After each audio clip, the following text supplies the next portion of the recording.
반도체보단 자동차를 더 좋게 봐요. 상당히 전 좋을 거라고 보고요. 다만 하반기 글로벌 경제 상황이 좀 우려가 돼서 수출이 증가세가 둔화되지 않을까? 이런 것들이 있는데 전체적으로 아직 수출 경기는 상당히 좋은 걸로 보고 보시면 될 것 같고.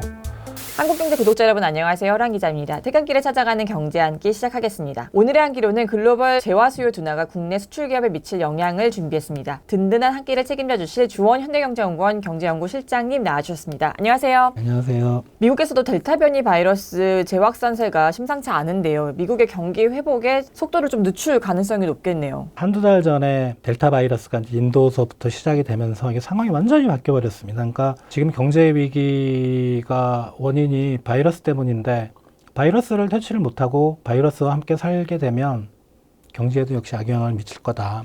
그게 꼭 미국뿐만이 아니고요. 지금 글로벌리 다 그런 상황, 우리나라도 마찬가지고요. 미국에서는 또 하나의 우려 중에 물가 상승 우려가 있는데요. 이제 인플레이션율이 치솟으면서 일각에서는 스태그플레이션으로 가는 거 아니냐, 경기 상황이 완전히 회복되기 전에 물가만 치솟는 거 아니냐 이런 우려도 나오고 있거든요. 미국 소비자 물가 상승률이 6월 달인데요. 전년 동월 대비 5%입니다. 5%대. 5.4%. 예, 그러니까 우리나라가 지금 2%대거든요.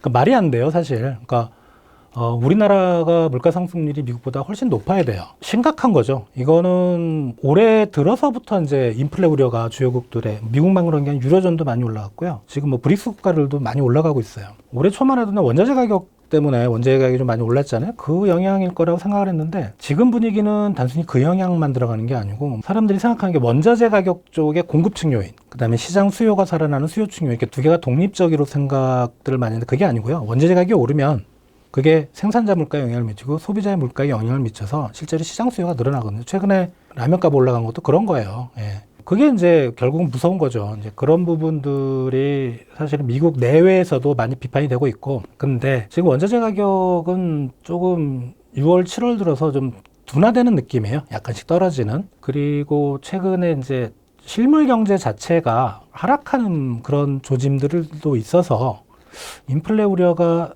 처음에 생각했던 것보다는 조금 완화될 수도 있겠다. 경제 성장률이 높아지면 물가 상승률이 높아진다. 이게 공식이거든요. 근데 스태그플레이션은 인플레는 높은데 경제 성장률이 떨어지는. 이게 전형적인 게 이제 오일 쇼크 때.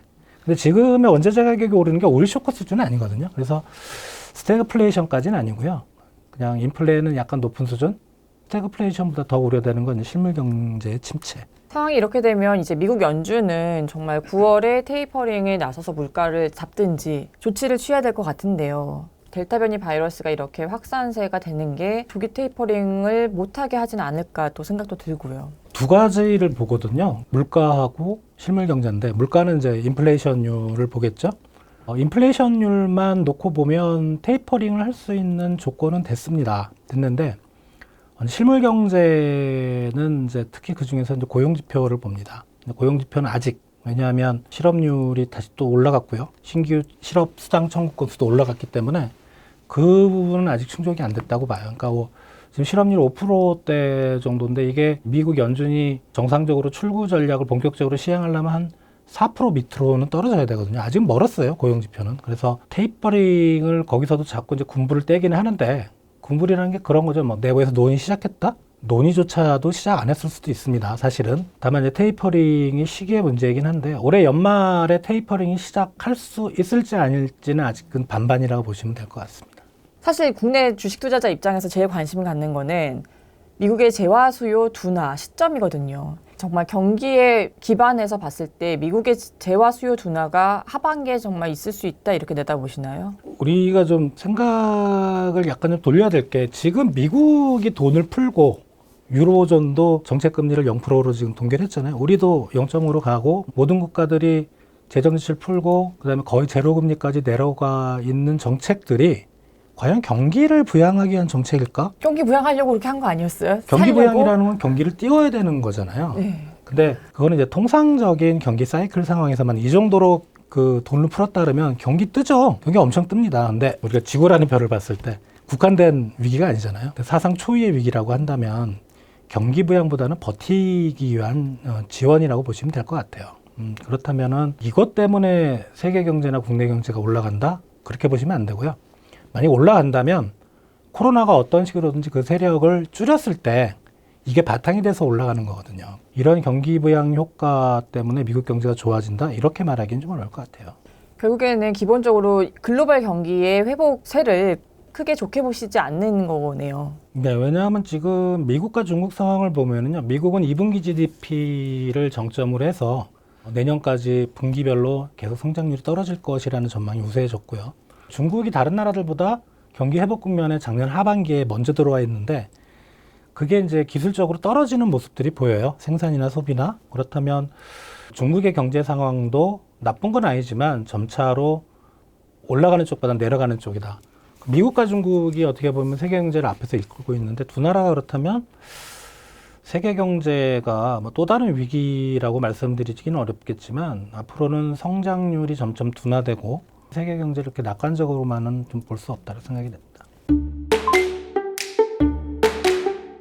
미국의 자동차 공급 부족으로 중고차 가격마저 치솟는 상황이다 보니 공급 상황이 원활하게 됐을 때 자동차 시장이 얼마나 좋아질까 좀 기대감도 있거든요. 그에 따라서 국내 자동차 업체들도 실적이 크게 증가하지 않을까 예상이 됐는데요. 어떻게 내다보세요? 자동차 공급이 딸리는 건 차량용 반도체 이슈 때문인 것 같아요. 정상화되려면 시간이 좀 필요한 것 같고, 뭐 그런 이슈는 계속 지속이 된다 보면은 우리 자동차 회사들도 못 만드는 거 아니겠어요, 자동차를? 그렇죠. 지금은 못 만들죠. 네, 그러면은 뭐 얼마나 생산이나 수출이 확대될지는 좀 의문이긴 하고요. 오히려 저는 반도체보다는 자동차를 더 좋게 봐요. 왜냐하면 이게 올해 내년까지는 이런 코로나 위기가 지속이 된다고 생각하면 해외여행은 못 가거든요. 못 가면 이제 국내 여행을 가겠죠. 국내 여행을 가는데 차가 좋아야 되겠죠. 좋은 차를 타고 예, 싶겠죠. 그러니까 해외여행 가는 비용을 우리 입장에서 가까운 데 말고 예를 들어 뭐 유럽이나 미국에 한 15박 16일 뭐 이렇게 갔다 오는 비용을 좀 세이빙하면 자동차 뽑을 수 있어요. 예. 자동차 시장에 대한 수요는 코로나 때문에 저는 좋아질 걸로 생각이 되고요. 국내도 마찬가지고 전기차 수요 뭐 요거는 뉴스에도 나오는 거 보면 전기차 뭐 그 점유율이 높아졌다고 하는데 진짜 그거는 지금은 아니에요. 지금은 전기차보다는 이제 내연기관 차들이 계속 좋아질 것 같고, 다만 수출은 좀 생각을 해봐야 될 게, 우리가 뭐 미국 쪽 수출이 엄청 좋았잖아요. 그래서 뭐 우리 자동차 기업들이 뭐 사상 최고 기록 실적이었나 하는데 미국은 워낙 경쟁이 심한 시장이에요. 예.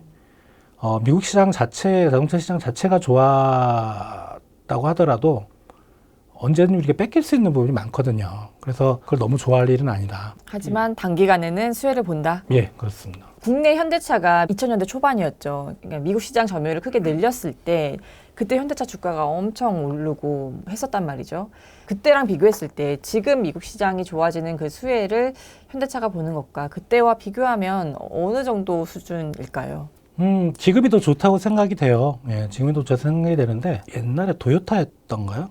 한번 왜 미국 시장에서 리콜 브레이크, 사태. 예. 예. 그거 한 번 걸리면 그 실적 다 까먹어요. 그러니까 말씀드리고 싶은 거는 기술 경쟁력이죠. 품질이나 기술 쪽에 문제가 없어야지만 그 시장을 계속 가져올 수 있지, 한 번이라도 그런 거 걸려버리면 그냥 끝이라고 보시면 됩니다. 국내 수출 산업 전반을 봤을 때 이 글로벌 경기가 회복되면서 가장 수혜를 볼 수 있는 산업은 어디일까요? 다른 수출 시장 다 좋아요.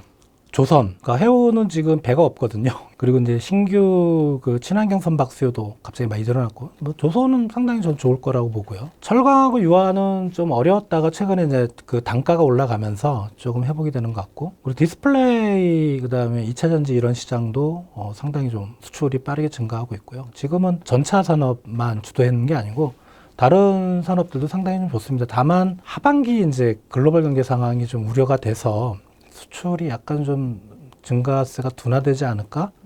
이런 것들이 있는데 전체적으로 아직 수출 경기는 상당히 좋은 걸로 보고 보시면 될 것 같고, 우리가 2018년에 제 기억으로는 수출이 6천억 달러가 좀 넘었었나? 예, 그랬는데 그거 올해 연간으로 그거를 넘었을 것 같아요. 상반기에 워낙 실적이 좋고 하반기는 어느 정도 맞춰주면. 그래서 올해는 전반적으로 수출은 좋은 상황이라고 보시면 됩니다. 내년에도? 내년은 가봐야 될 것 같아요. 델타 변이 바이러스의 상황을 봐야 된다, 이 예, 얘기신 그렇습니다. 거죠? 예.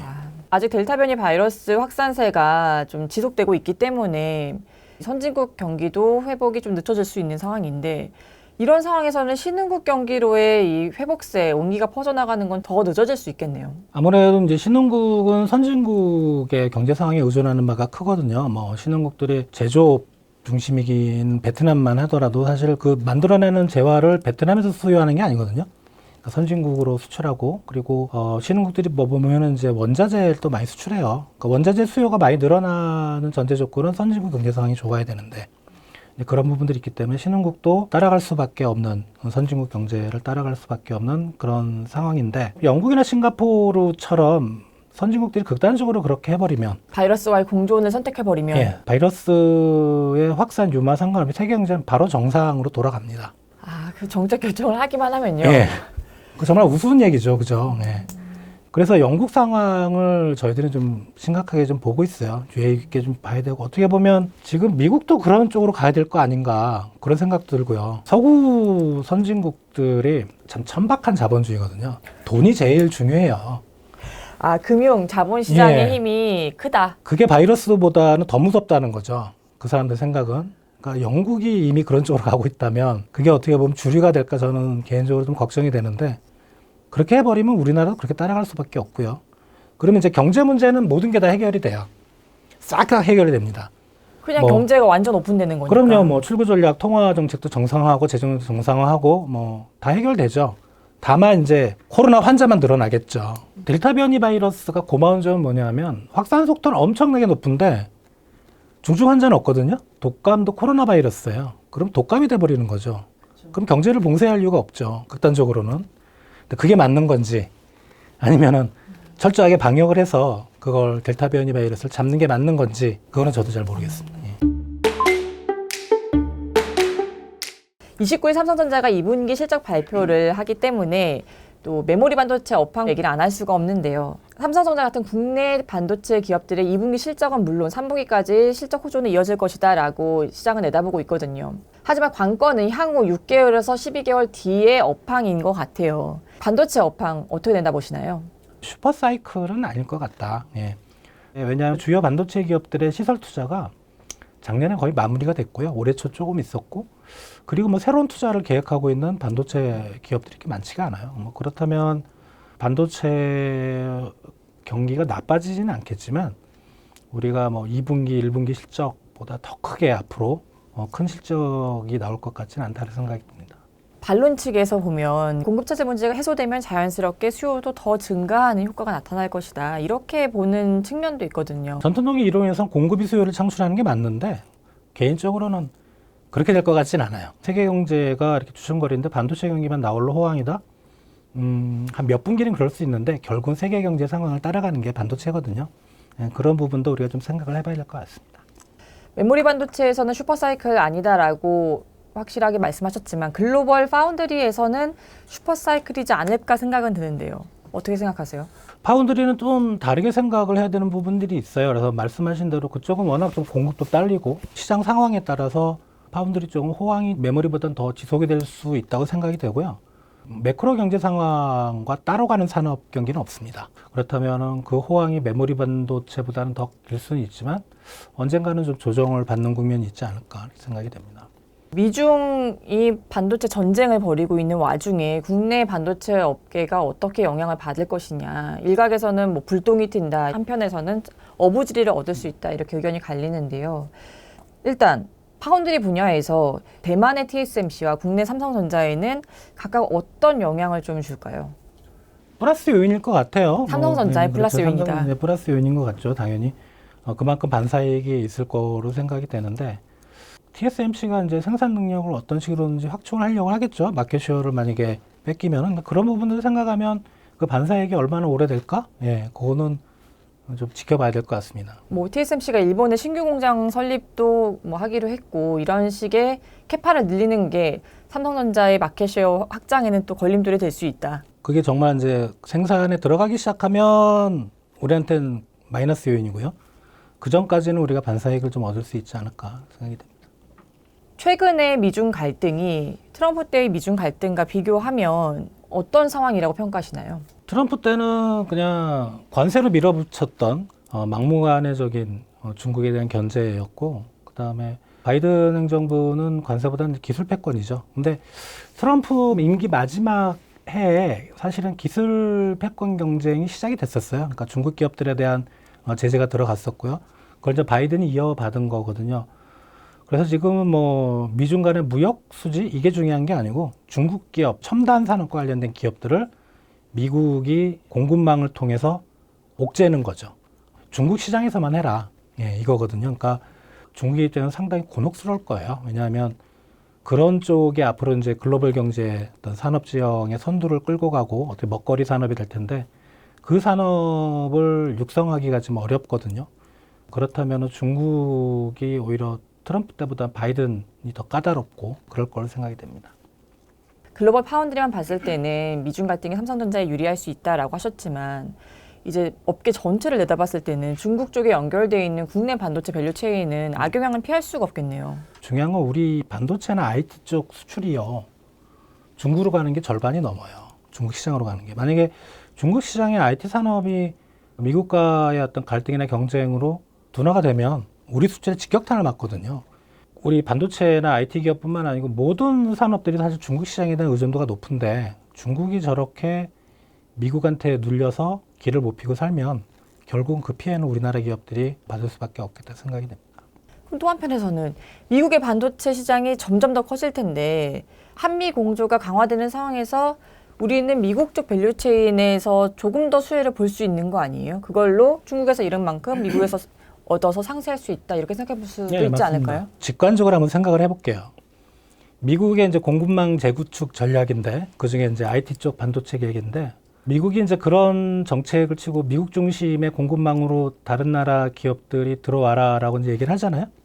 다른 나라 기업들이 미국에 들어가는 거는 미국이 창출하는 부가가치를 뺏어온다는 얘기거든요. 그 공급망 전략에. 근데 그 미국 정부가 정말 원하는 걸까요? 당장은 미국 기업들이 그 기술을 쓸 수가 없어서 그 기술에 앞서가는 다른 나라 기업들을 끌어들이지만 결국은 부가가치가 밖으로 나가는 걸 막을 거예요. 세금으로 다 토해내라. 세금으로 막을 수도 있고 자국 기업을 육성할 수도 있고 아니면 우리나라 예를 들어 뭐 삼성전자나 공장을 미국에다 세워라. 이럴 수가 있는 거죠.